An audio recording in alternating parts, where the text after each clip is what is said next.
Back again. This time we will be doing debugging and profiling. Let's go. Jeez, never done debugging of my code because I don't make any mistakes, guys, in status codes. Anyhow, let's start. A golden rule in programming is that code does not do what you expect it to do. Okay. Golden rule in programming is that code does not do what you expect it to do, but what you tell it to do. Okay. Bridging that gap can sometimes be quite difficult to feed in this lecture we're going to. Okay, this is interesting. So the code does not do what you expect it to do, but it does what you tell it to do. Okay. Debugging. Printf debugging log. The most efficient debugging tool is still carefully thought, coupled with usually based. Is this the goat? A first approach to a debug program is to okay, let me just turn on this a little bit.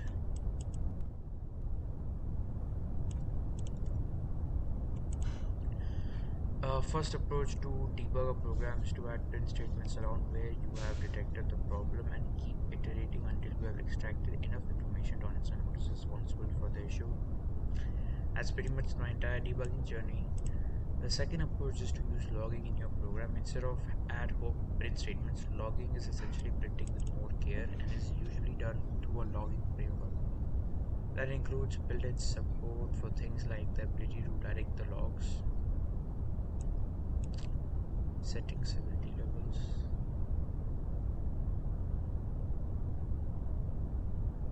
support for structured logging of data related to log entries which can be extracted more easily after the fact. I created a simple logging framework in Java because we just had learned file.io.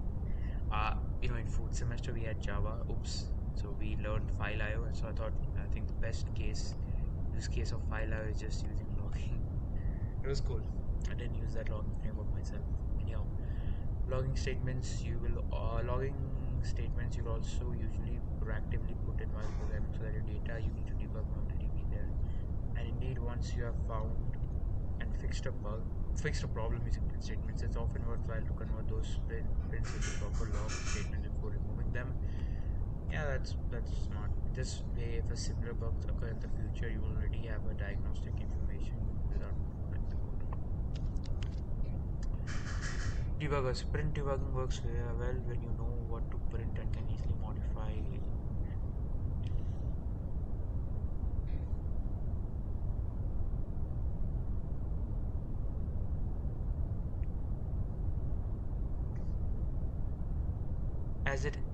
With the execution program as it happens, allowing you to halt execution when it reaches a red line. So this is pretty much analogous to VS Code having that red dot at the left side. Step through instruction one at a time. Inspect values of variables after a crash. Conditionally halt execution when given conditions is met, and many more advanced features. What is this? Third-party logs. Many programs support the view or verbose flag to print point. This I remembered from PyTest. So if you want your PyTest to be more verbose when it's printing out whether test has passed or failed, you can do the dash this minus v flag. This can be useful discovering why a given command fails. Some even allow repeating the flag for more details when debugging issues with services. Check their logs often on Linux use.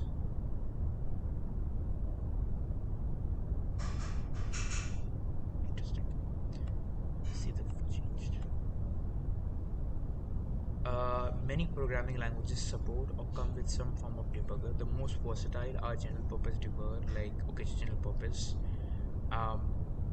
which can debug any native binary. Many languages also have you can also debug any native binary.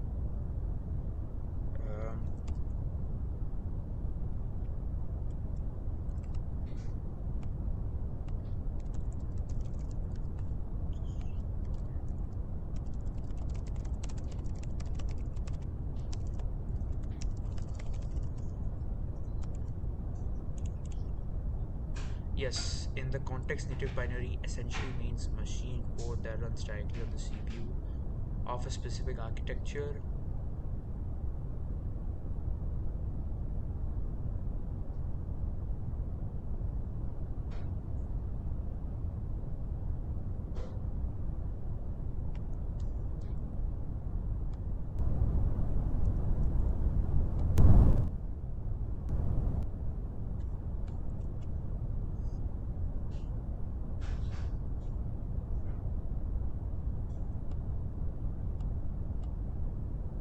GDP is the de facto standard debugger for C, C++, Rust, and other compiled languages. It lets you probe pretty much any process and gets its current machine state, register, stack.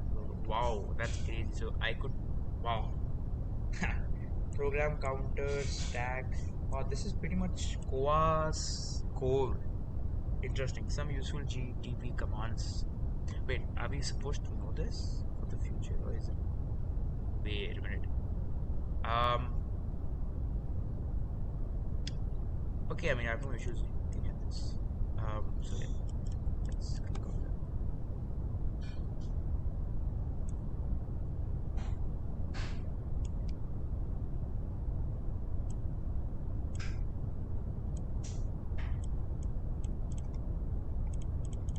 This thing is still loading.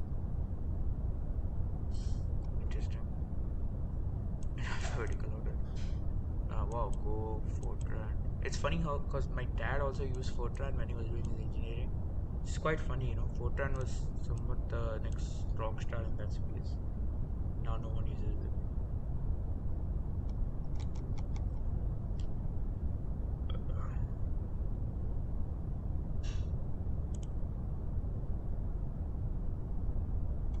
Why is this file loading so slow? Why is the website loading so slowly? I mean, it's not that much, I believe. Anyhow.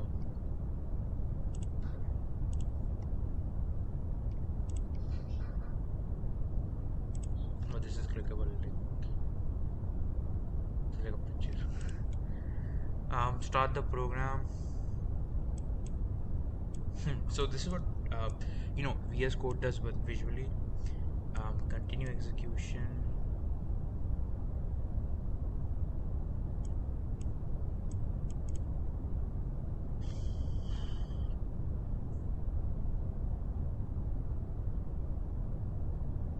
Interesting. Record replaying debugging. Some of the most frustrating bugs are Heisenbergs. Bugs that seem, oh wow, okay. Bugs that seem to disappear or change behavior when you try to observe them. So it's pretty much like the electron experiment, the split window experiment, where the electrons when observed really behave differently. Race conditions, timing dependent bugs, and issues that only appear under certain system conditions fit into this category. Traditional debugging is often useless here because running the program again produces different behavior. Yeah.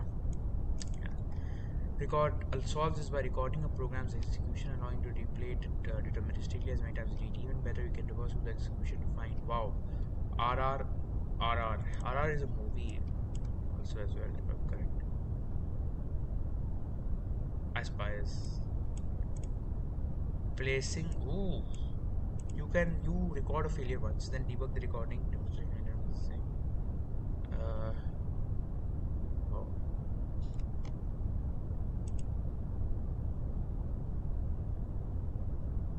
Record a program's execution, so RRR, record the executable native binary, so to speak, opens GDP.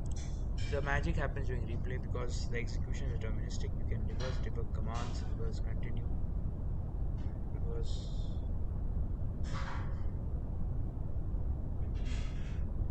This is incredible, powerful for debugging. Say you have a crash, instead of guessing where the bug is setting the point, you can turn to the crash, inspect the corrupted states at a watch point. So both these are very tough. Crashes that are hard to reproduce. Any bug that where you wish you could go back in time. Yeah. Note: RR only works on Linux and requires hardware performance counters. It doesn't work in VMs. That doesn't expose these counters, which has on most and doesn't support GPU access for macOS. Yeah. Does it work on WSS though? Because RR records executed deterministically, it serializes threads. Wait, what?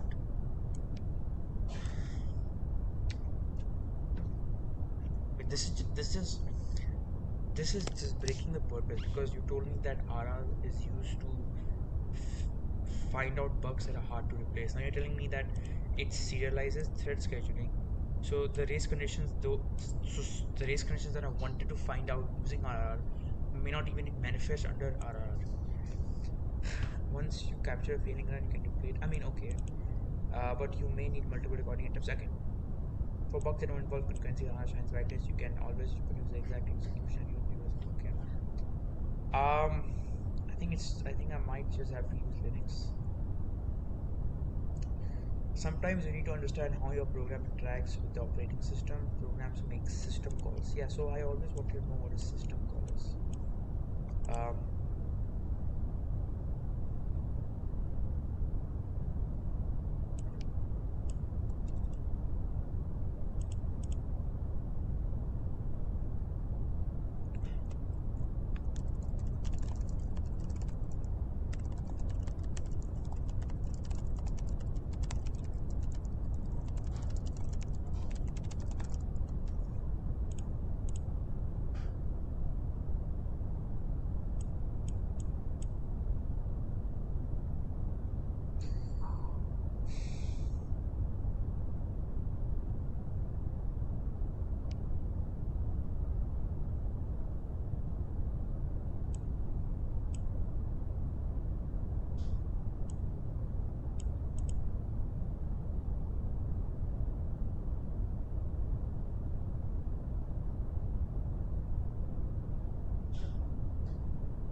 Basically, APIs that the kernel exposes you to do certain actions that you can't do it because of security, right?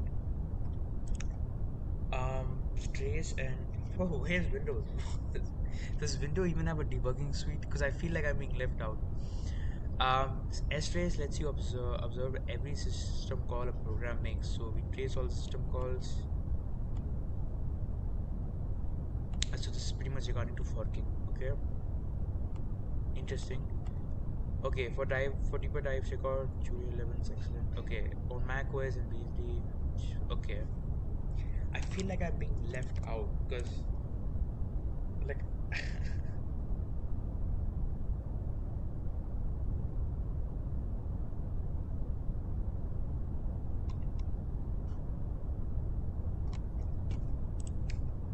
um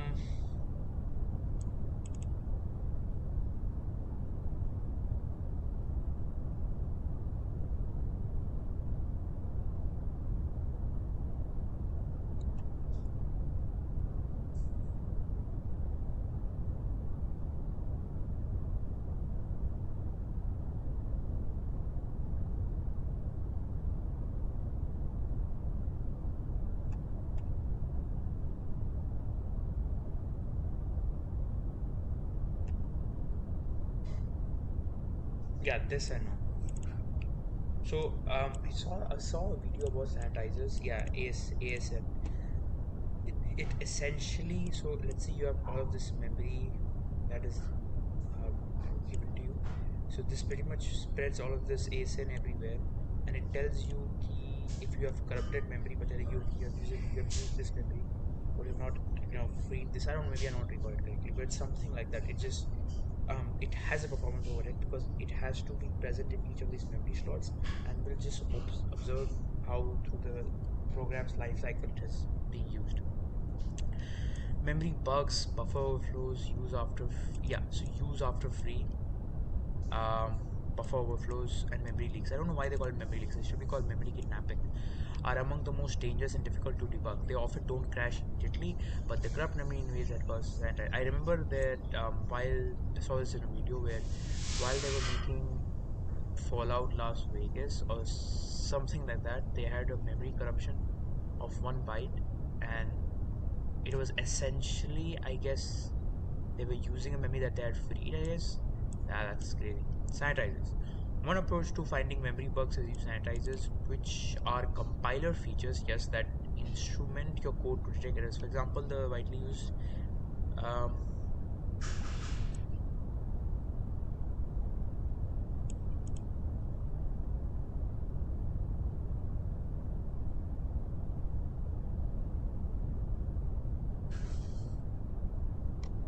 that's interesting. I think I'm gonna do that now. Um,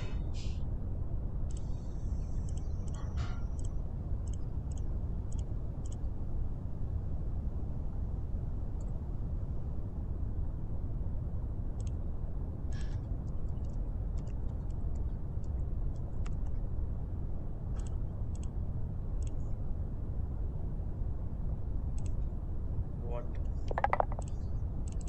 Anyhow.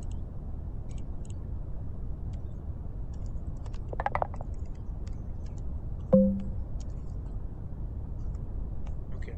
So this is a simple C program.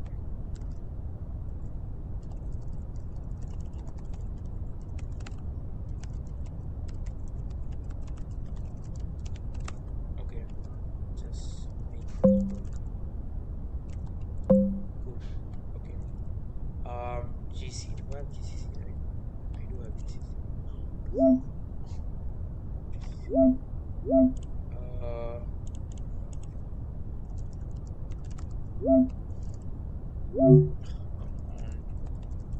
on. How do I deactivate this?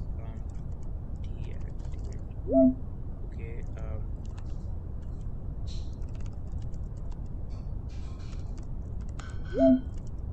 Dot agents.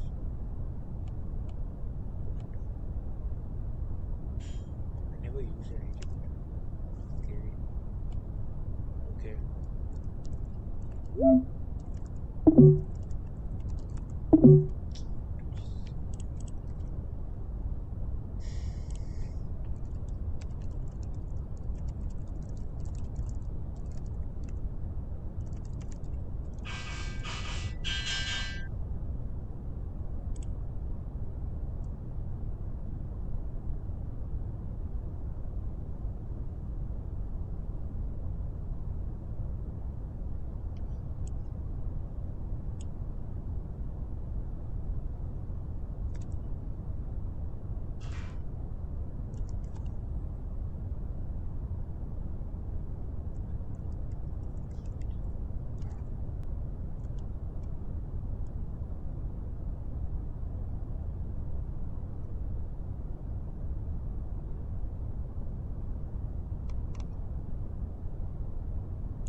What I can do this.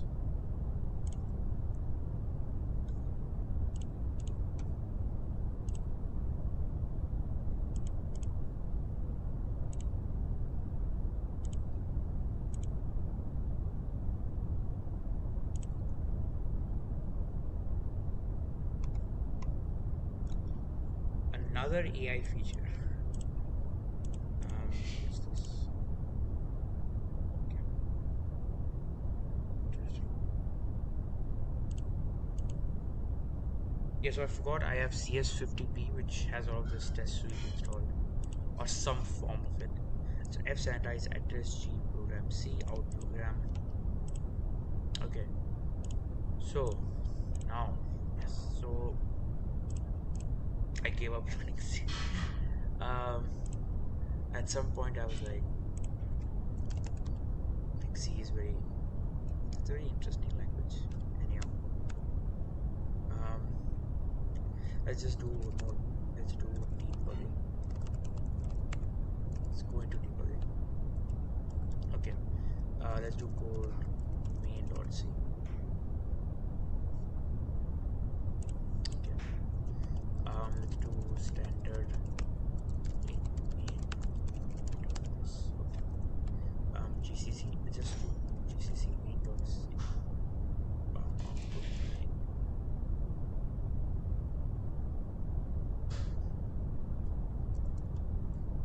Okay. Um,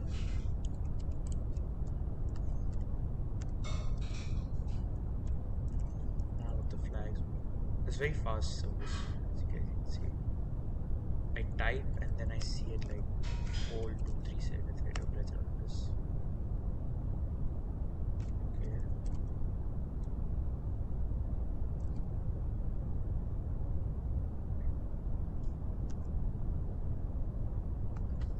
Why is this so painfully slow?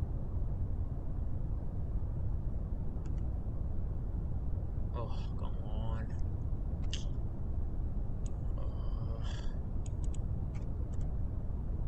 Okay, nothing happens. Let's go directly. Um, okay, and let's do something very weird. Let's do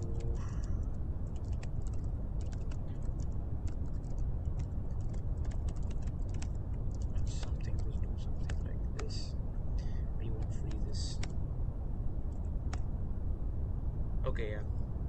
Okay, so okay, this is the code. Because most of the time I use Vanguard or Vanguard. I don't know what you call it. So yeah, it says leak sanitizer detected memory leaks, direct leak of 40 bytes, which makes sense. 10 into in this system the size of 1 byte, so size of 1 int is 4 bytes.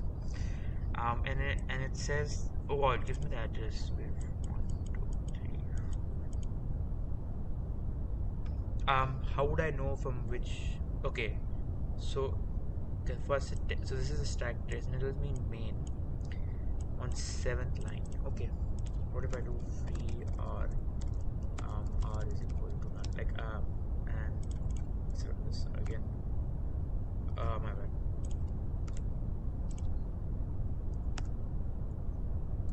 Yeah, that's all well. Something like this to corrupt the system. Okay, so here we see something like attempting double free, and again on the second line we get the double free over here, right? And then we also see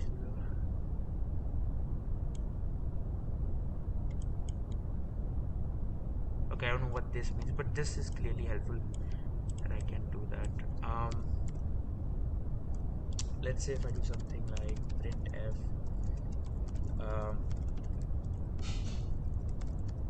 okay, because this clearly is not right. Let me just remove this. This is a good practice, but so I'm basically referencing a pointer that is free. And wow. So here it says heap use after free. So heap use after free on address itna at program counter. I am assuming this program counter. Again, on the first thing we see C9 plus जाता है कि भाई अब use कर रहे हो after it has been free, and then I get this.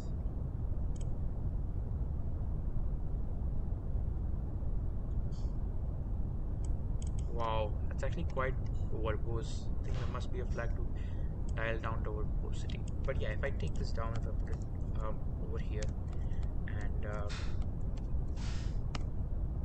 that, yeah, that's fine. This is some garbage value. Okay.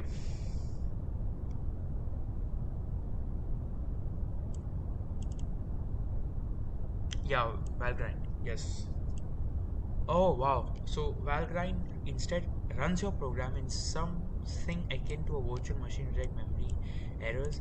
It's slower than sanitizers but doesn't require recompilation. Use Valgrind when you don't have the source code. You can't recompile.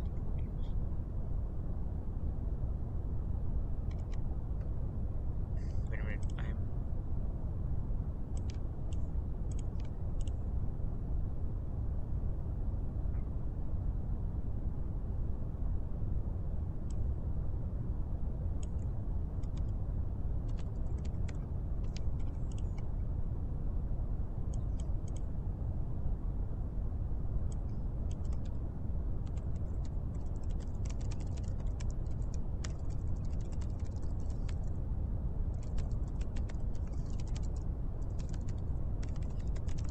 I think I know what it means. Recompilation. Recompilation means building your program again from with special compiler options. So the compiler inserts. Okay, simple code. Okay, compile it normally. Your executable looks like this.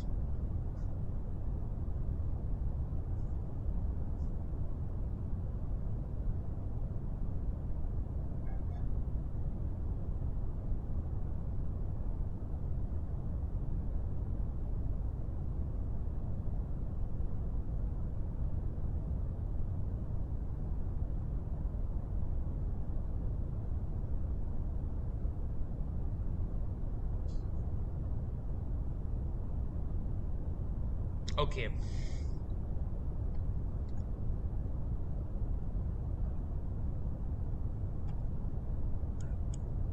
Interesting. Okay, cool. So after each instruction checking, okay, क्या इसने memory लिया जो उसको नहीं लेना था, and okay, AI for debugging. Large language models have become surprisingly useful for debugging. Debugging assistants, they excel at certain debugging tasks that complement traditional tools to their shine. Again, I don't have any issues using LLMs for debugging. I think they're good.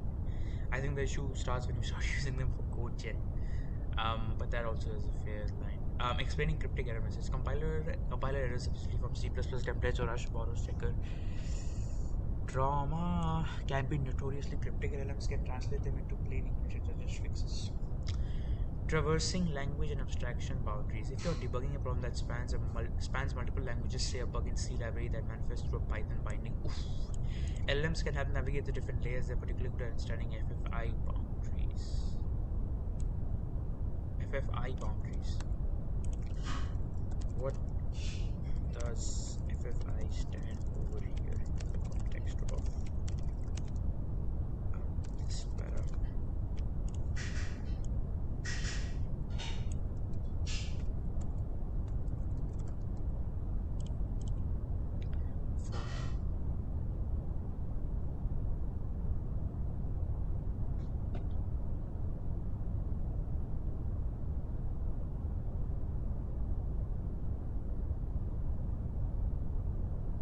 Wow. Okay. That's crazy. Build system.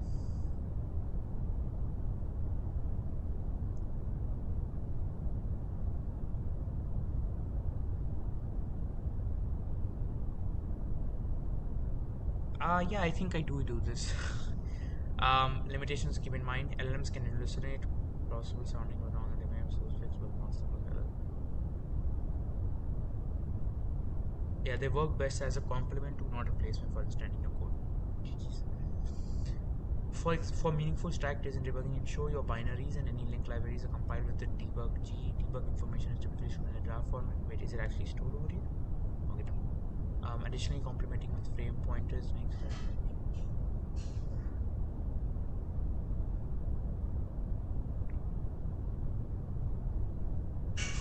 Profiling. Even if your code functionally behaves as you would expect, that might not be good enough if it takes all your CPU or memory in the process. Algorithms classes often teach big O notation but not how to find hotspots in your programs. Since premature optimization is the root of all evil, 100% agreed. Premature optimization. Oh yeah. Crazy. You should learn about profilers and monitoring tools. They will help you understand what parts of your program are taking most of the time and resources, so you can optimize those parts. This is distinct from general AI coding capabilities covered in. Okay, interesting. What is this? In Donald Kuhn's paper, Structured Programming with Go-To Statements, he wrote programmers waste enormous amounts of time thinking about or worrying about the speed of non-critical parts of their program. These attempts at efficiently these attempts at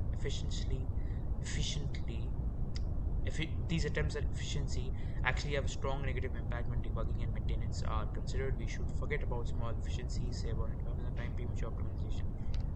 Yet we should not pass up our opportunities in critical 3%. Can be defined as for optimizing upfront is often regarded as breaking you ain't gonna need it. But by the time you decide when to optimize, you might be too close to uniformly slow code.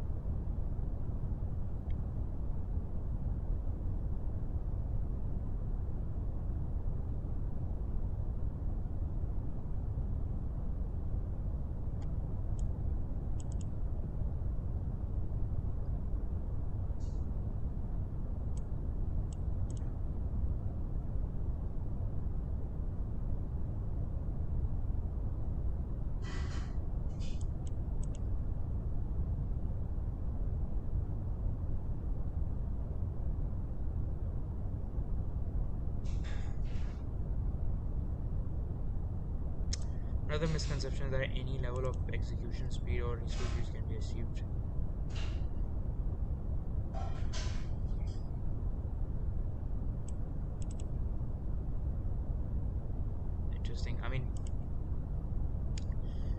Um, Timing.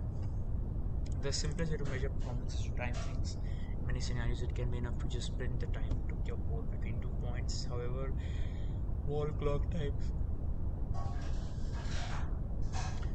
misleading since computer might be running other processes at the same time. Okay, yeah, so I used to see this real user and system time. So let's just assume what would real time be. Okay, wall clock time from the start to finish, including time spent waiting.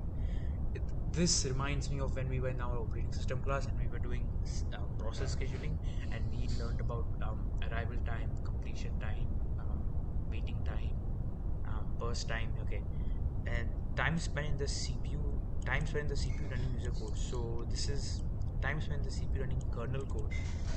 These both are burst time, but they refer to different. Okay.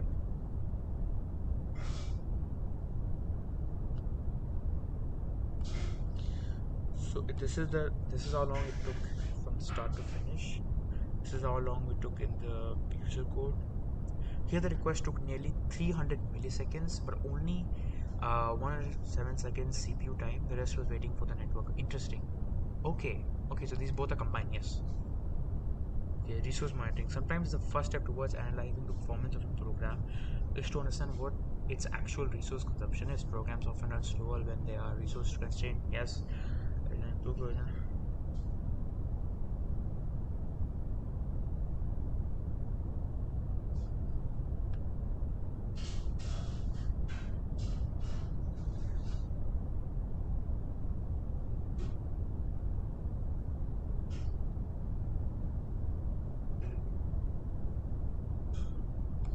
No wonder every company has like this big TVs like 4x4, which is graphs. Making data plottable. When adding print or log segment for debug, consider forming the output so it can easily be calculated. A simple timestamp and value in CSV format is much easier to plot than a prose sentence. JSON structure logs can also be passed and plotted with minimal effort. Otherwise, log your data in a tidy way. I think that is a good advice. That is very good advice, because you could imagine. Oh,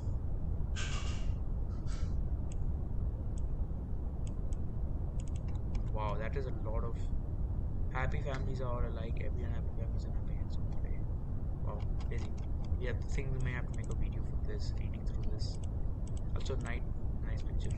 Um, good plotting. This GNU plot. We had to use this for our DS project for a queue system. For simple command line plotting, GNU plot can generate from data files. Okay, this is just setting the CSV.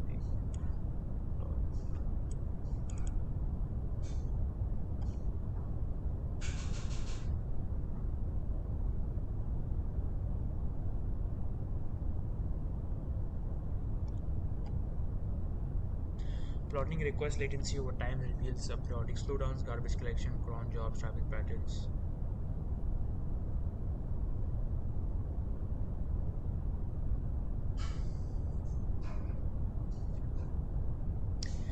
Most of the time when people refer to profilers, they mean CPU profilers. There are two types. Tracing profilers keeps a record of every function call your program makes. Sampling profilers probe your program periodically. Um, yeah, this has to have some common sense. What? Robs your... But it's asking it. Okay, I'm assuming in tracing they just keep on like tracing it, but in this occasionally have lower overhead, generally preferred for production use. Perf the sampling profiler is a standard Linux. Why is Windows not Linux? Can profile any program without recompilation. Without recompilation. So I just something like Valgrind, just run it on the source code. I can do perf stat slow program and wow. Context switch 12. Wow. Page falls 156 page fault. That's crazy. Uh, wow. So I can use this. Um,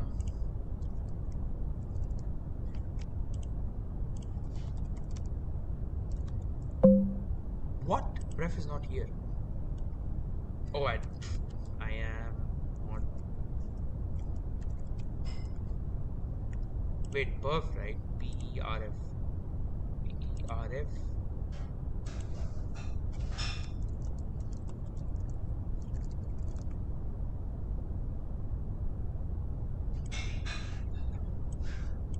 Let's see if this machine allows me to do this.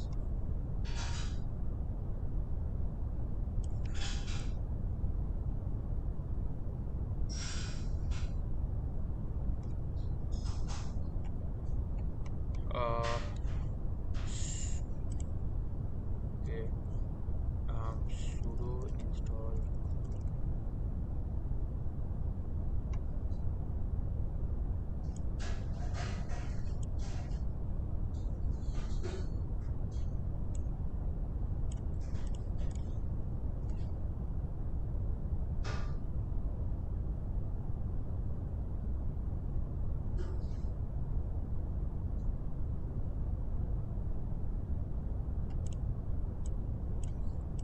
I'm just randomly checking. Um,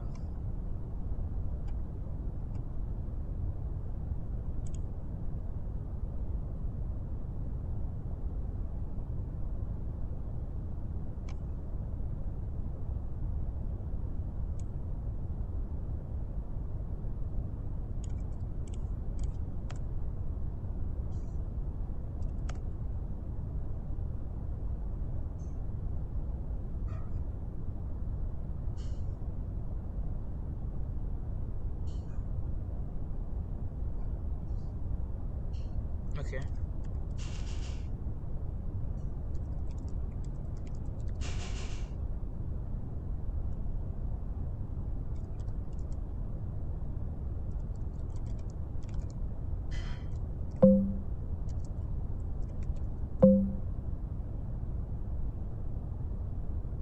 Okay, this is the thing that I have to deal with when I don't have Linux in my system.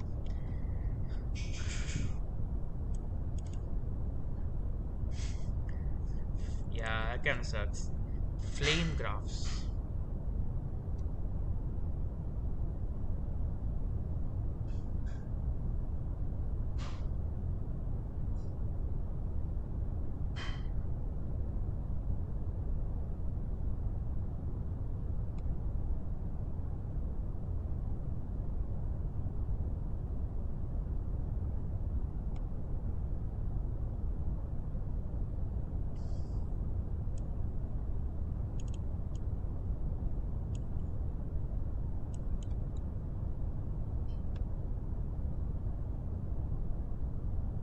Wow, bash is running for all of the instance bash is running. These are taking long. Yeah, so this the main, okay, the main function obviously, and um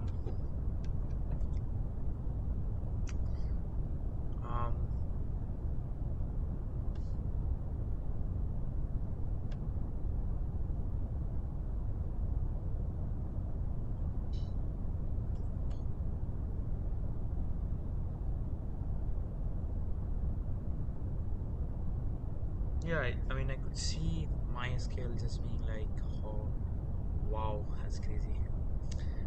Um, the x-axis shows the stack profile population. It is not the passage of time. What?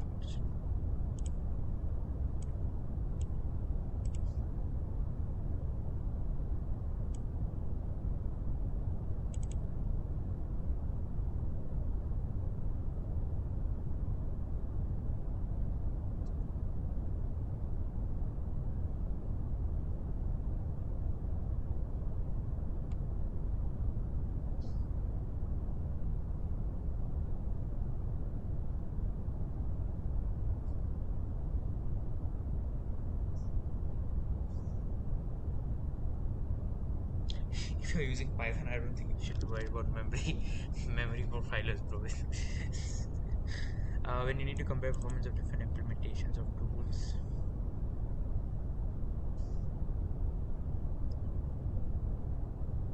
Debug sorting algorithm. This following pseudocode implements merge sort but contains a bug. Implement it in a language of your choice. Then use a debugger to find interesting.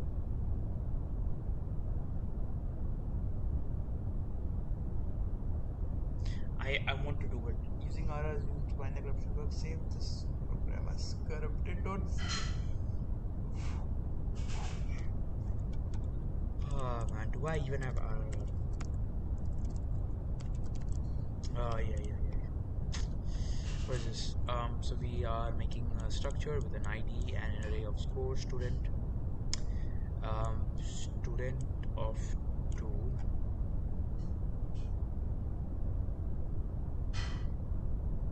Curve scores. So we take the index and take the curve.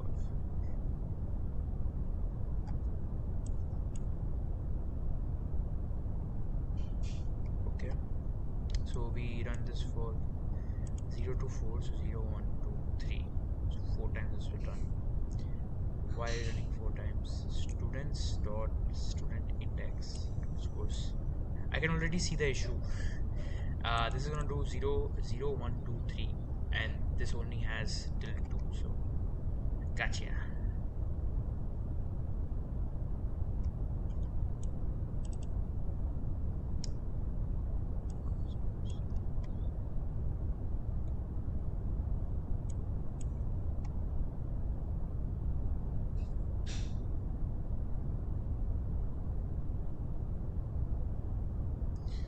We have char star greeting malloc 32 bytes.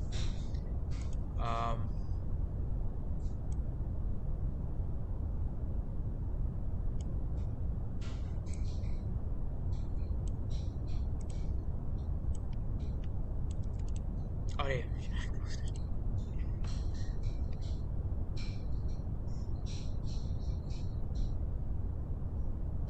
Yeah, so this I can do.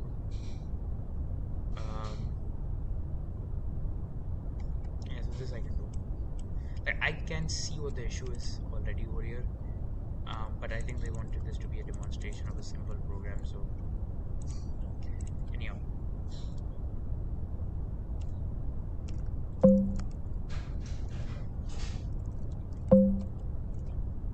okay. So this is GCC. I'm assuming what the flag they're doing is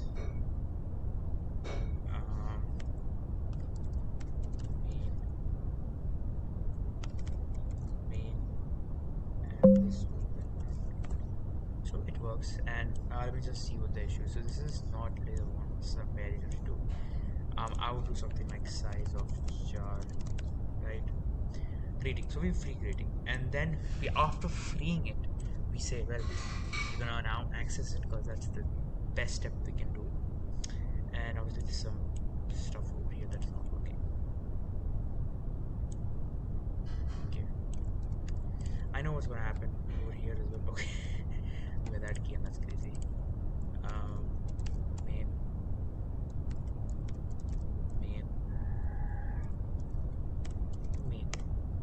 Okay. First वाले में it will tell us heap use after free, right? It tells us 12 में हम लोग ने free किया, and then we are using that heap, so that is the issue. And so if I just remove that, compilation, hello world, performance overhead.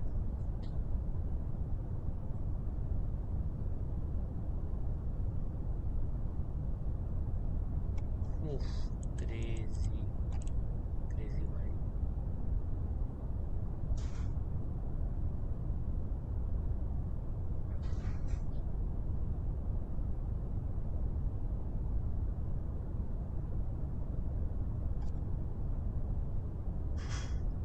They have some great exercises, but I don't have. I mean, I could do them on WSL. I guess I'm just being used to this. Yeah.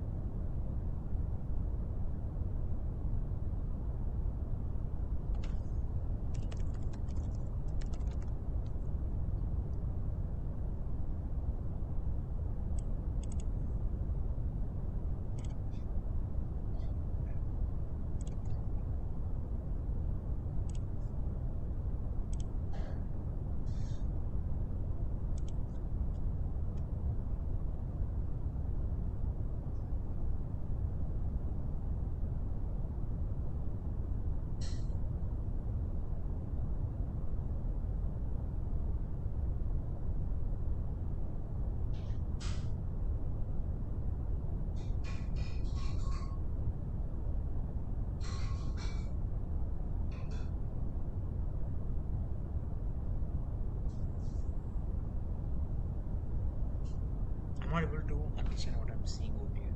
I think what's trying to say is these are the stack trees, so this is the entire duration of the program, but then in this they said well, it's not the duration. Okay.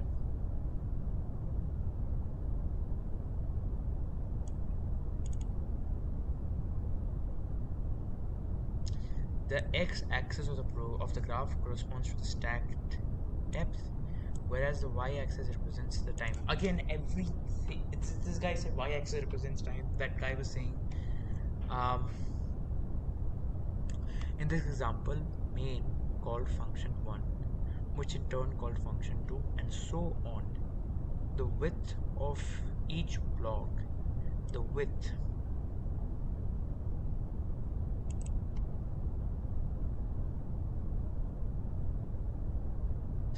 you guys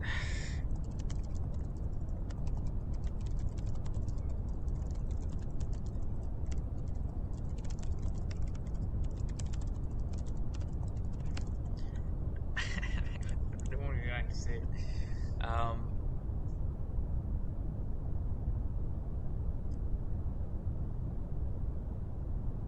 So main calls B calls D, main also calls C. No, I'm not looking at this. Yeah, I'm not looking at that. Why is this so tough for you guys to understand? Like for me to understand, sorry, why?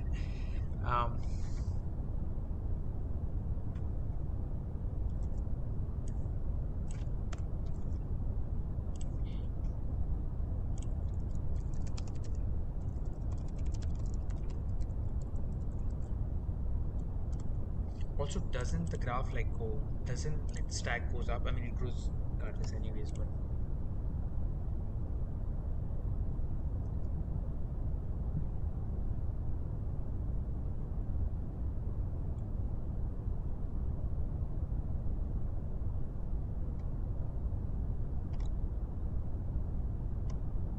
I don't know. Like, I don't not able to understand what this means.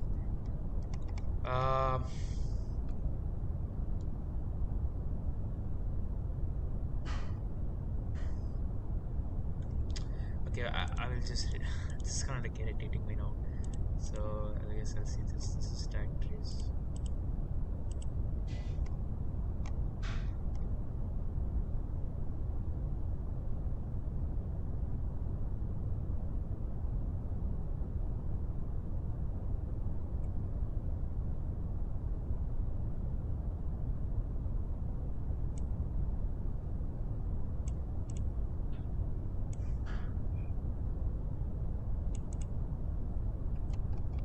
Interesting. So this just sells the point humans are much better off seeing graphical representation of a trace rather than just seeing the terminal base.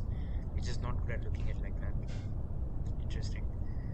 I mean, I guess this debugging profiling was good, but I guess I mean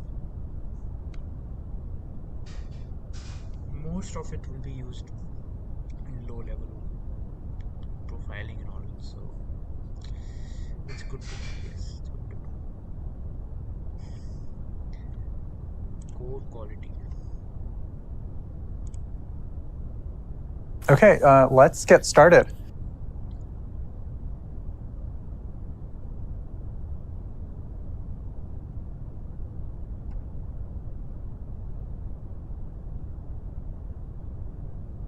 Roof is by Astral, written in Rust.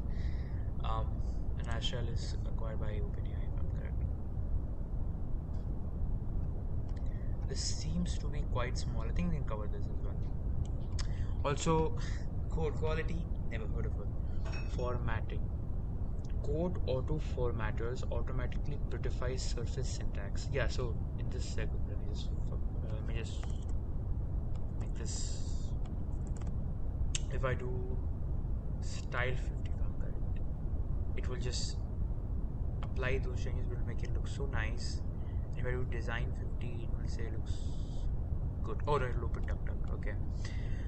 This way you can focus on more deep and challenging problems, while the auto formatting tool handles mundane deals such as consistency of this, having switches around.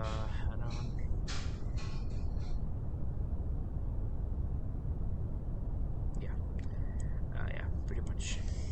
I was learning Go, and starting off the Go FMT, which is the Go formatter, it has very biased way of doing things, which you can't really change. It's like a position that the Go creators took, which I admire. Some tools is prettier are highly configurable. You should check the other tools. I The guy who created Prettier also created Excalibur. Okay, what's not crazy.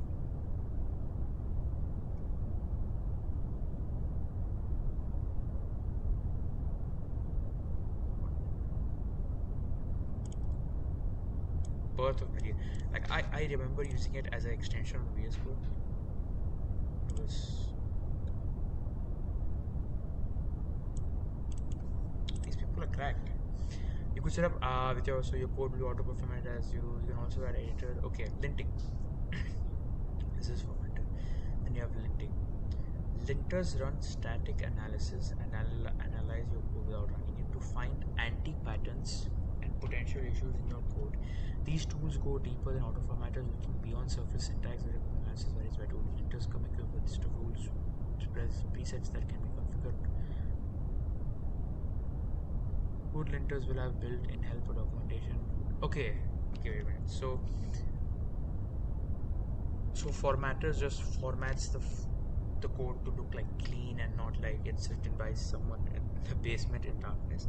And linting just does static analysis to see if there's any unused variables, example, unused import statements, stuff like that. Interesting. So they don't. Okay, take it. Good linters will build in.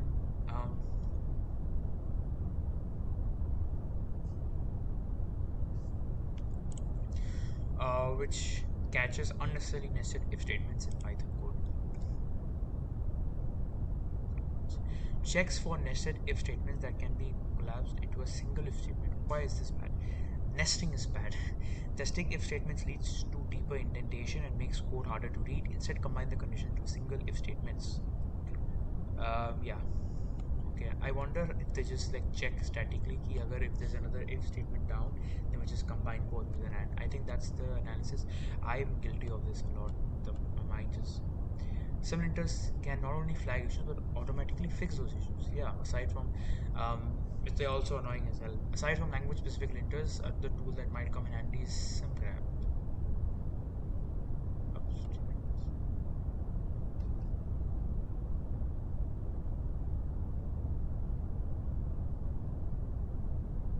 I'm assuming the reason why this is bad because it allows you to run any Python, any script like remote code execution. Testing.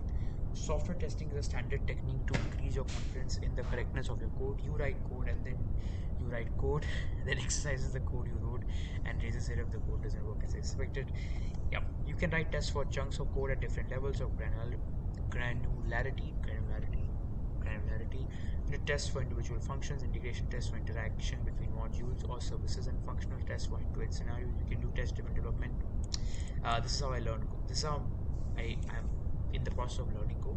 It's called TTD. So learn Go with TTD. So the idea of test-driven development is before you even write the function before you even write the function that you want to implement, you write the test for that function.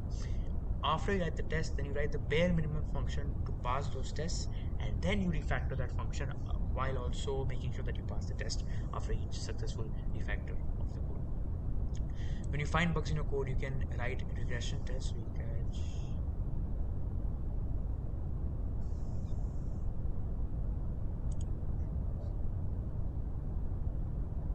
Yeah, I think if I write about this, you giving fix instead of you giving fixed values to test upon, you give it the property. So I saw a video where they explained if you are making a subtraction, if you're making like a subtraction function, the way you would write a property test would be, so you have a to b, and once you do a minus b, you should get. I mean, it was very interesting. I don't know what example the person gave on the YouTube video, but it was something like this, where you describe the property that your function will output, and the test checks that property instead of you having to write each example code. If your program has external dependencies like databases or web UI, web API, it may be helpful to mock those dependencies in test rather than having your code. Yeah, so this is pretty much what test client in fast API does for you.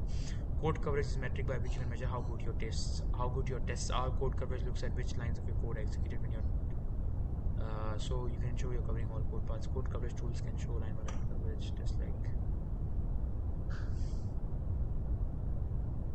yeah. So people could be like, okay, ये path on ही नहीं हो रहा है, that path is for exception, so we have to cover for this as well. Pre-commit hooks. Git pre-commit hooks made easier by pre-commit framework automatically runs user specified code prior to every git commit. Oh, wait, this is actually useful. I need to search this. I'll actually learn about this. This is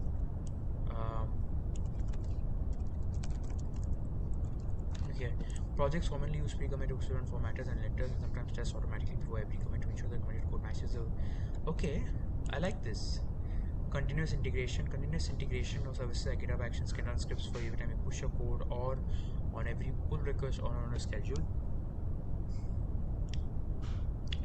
Developers, yeah, so this is pushing the code यहाँ पे before you even commit the code into the branch. Developers use to service run quality tools for compile language.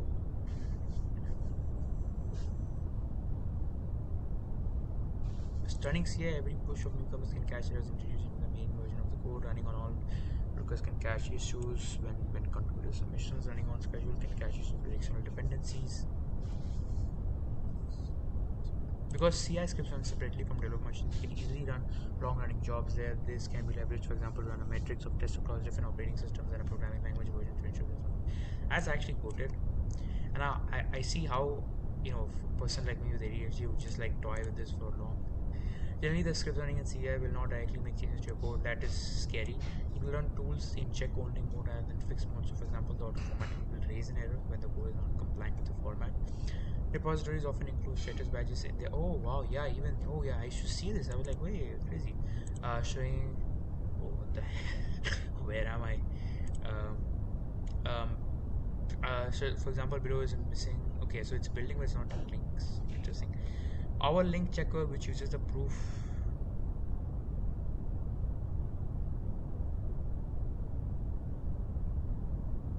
A good way to learn the particulars of CI services.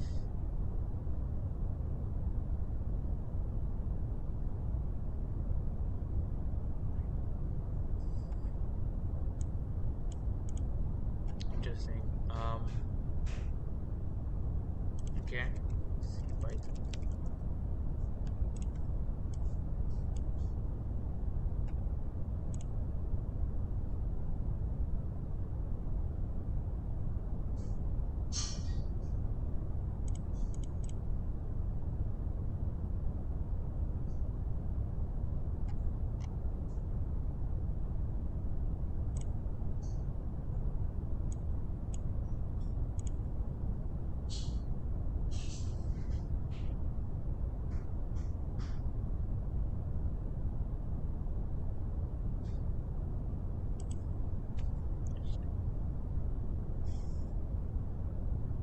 Yeah, so continuous integration, just making sure that the new code is integrated in the pre-existing code. Continuous deployment is you're deploying the new integrated code.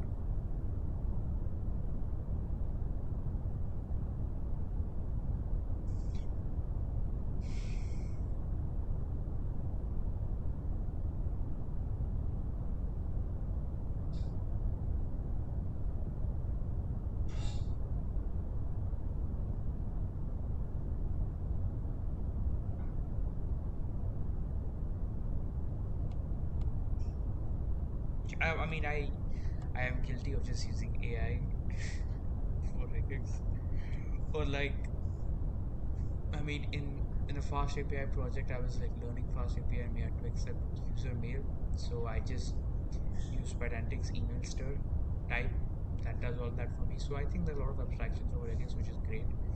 I can't think of anyone who likes writing Linux. That's not something I don't think anyone is For example, if you suppose that text patterns for code base.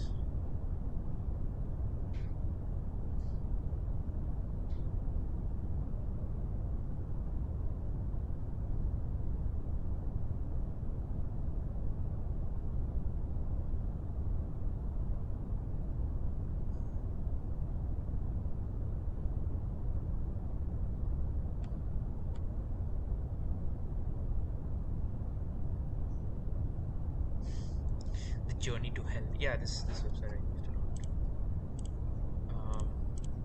This website I used a lot. I used to like this, liking for that.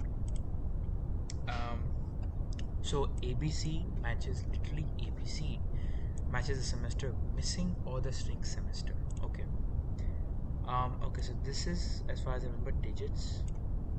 Um, has to be 4. Let's look at the. Okay. Okay. Dot. Default. This matches any character except a new line. Matches are okay. Yeah. So उसका क्या मतलब? If I do something like ABC, I love my ABC and other ABC stuff. But if I want it to like start with ABC, this won't match. But if I do ABC, I love this and other stuff. But if I want ABC to just be a word, I can do, I think, star. Yeah, if you can't, it has to be only ABC.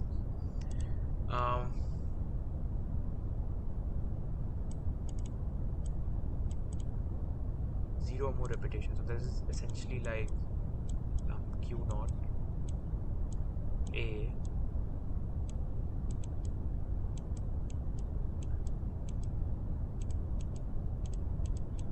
pretty much this. So it is A B star.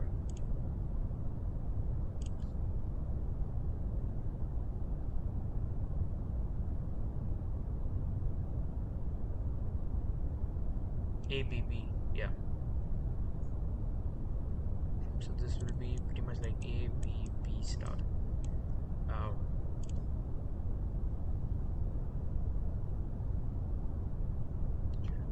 It's interesting. I mean, I don't have any issues with this.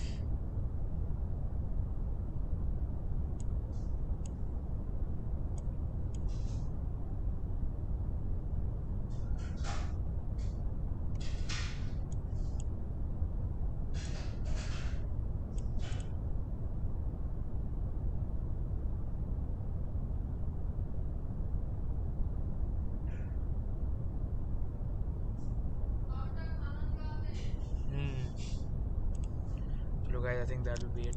I have to go eat lunch now. My mom called. That was fun actually. Seeing all of this. We may use debugging in the future, fast API, and just like learning tests and CI/CD. That would be cool. That will be the next step for me. Guess yeah. So thanks for tuning in. Bye bye.